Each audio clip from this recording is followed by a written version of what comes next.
head. No, General, we contracted psychiatric efforts to Hamilton Diversified, who refused to let their people attend this meeting without the company attorneys. Typical. But I spoke with one of their junior psychiatrists, a bright kid named Alderson, assigned to one of the deployed observation and maintenance teams. He had an interesting insight. Alderson thinks that experience plays a greater role in the girl's emotional development than was previously modeled, and that the problem is one of contradiction. Somehow realities at the front undermine their belief in God and the afterlife, make them doubt faith is the answer, and we don't know why. The general's anger faded. Maybe he had misjudged this particular scientist. It wasn't the answer he wanted, wasn't a roadmap to a solution, but it was enough to seed an idea in Urquhart's mind, a notion that made him shiver with a sense that one day he and every man in the room would wind up in hell. I think I know why. His scientists turned their attention back to him, and the general sensed in them a kind of skeptical amusement. You people are idiots. Psychiatrists, biologists, fucking hell. He shouted now, his teeth almost biting through the cigar. This is war! I can't believe I can see the problem, and yet we pay you people millions each year to figure these things out for us. What the hell are we paying you for? I shouldn't have to fix this. He paused, scanning the room slowly, enjoying the moment for what it was, and noticing sweat had appeared on some of their foreheads as he pulled deeply at the cigar. General, someone said, what's your idea? None of you have been in combat, and yet here you are, psychologically programming these girls for a combat environment, using religion not to infuse a sense of faith and duty, but to make them fearless.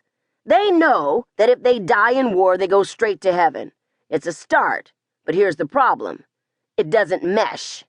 Down in the tunnels, once your friends start dying and the shit hits the fan, reality is a whole different thing from what these girls are being taught. Faith is a funny concept. Either you have it or you don't. And war tends to mess with whatever scrap of it you might have. He stubbed out the cigar on the scientist's table, leaving a black mark on its lacquered surface. So for now, we do nothing. I have to reassign Special Forces units to their new mission, hunting down your mistakes. But the second batch of girls, the newer models, is almost in position for our counterattack. In a few weeks, we retake the mines and hold as best we can. In the meantime, we wait.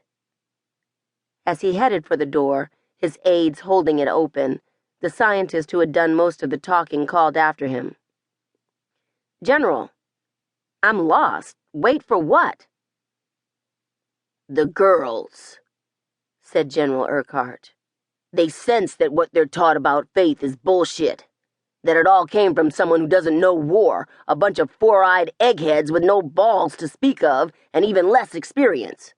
We need them to learn from someone who speaks their language, one of their own, someone who's seen the ass end of humanity and still reported for discharge.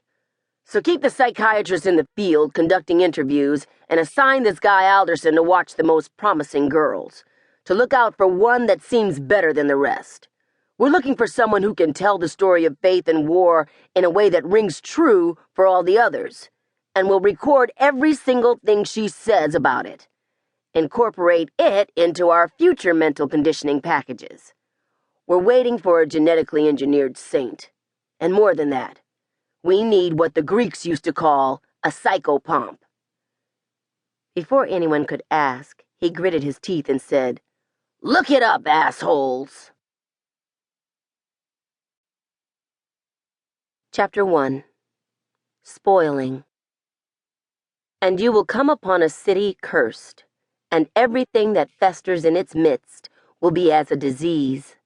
Nothing will be worthy of pity, not insects, animals, or even men. Modern Combat Manual, Joshua 6:17. Live forever. The thought lingered like an annoying dog, to which I had handed a few scraps. I felt Megan's fingers against my skin and smelled the paste, breathed the fumes gratefully, for it reminded me that I wouldn't have to wear my helmet.